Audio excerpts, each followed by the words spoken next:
কখনো কি ভেবে দেখেছো আজকাল সম্পর্কগুলো কেন পূর্ণতা পায় না? সম্পর্কগুলো খুব সহজে কেন ভেঙে যায়?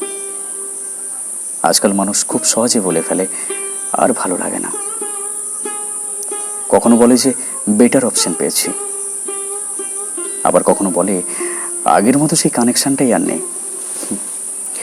সত্যি বলতে এটা কখনোই ভালোবাসা ছিল না, বিশ্বাস করুন। ভালোবাসা শুধুমাত্র ভালো সময়ে পাশে থাকা না। ভালোবাসা মানে হলো একসাথে চলা, প্রতিটা মুশকিলে, প্রতিটা খুশির মুহূর্তে, জীবনের প্রতিটা মুহূর্তে লয়াল থেকে সম্মানের সাথে সেই মানুষটার সাথে থেকে যাওয়া। ভালোবাসা তো সেটাই যেখানে দুটো মানুষ যে কোনো পরিস্থিতিতে একসাথে থেকে যে কোনো শর্ত ছাড়াই পুরো জীবনটাই কাটিয়ে দেয়।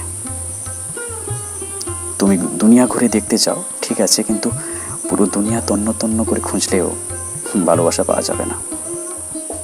ভালোবাসা তখনই পাওয়া যায় যখন তুমি একটা মানুষের মাঝে নিজের পুরো দুনিয়াটাকে দেখো। একটা মানুষের সাথে জীবনের রাস্তায় হেঁটে যাওয়ার নামই তো ভালোবাসা, তাই না?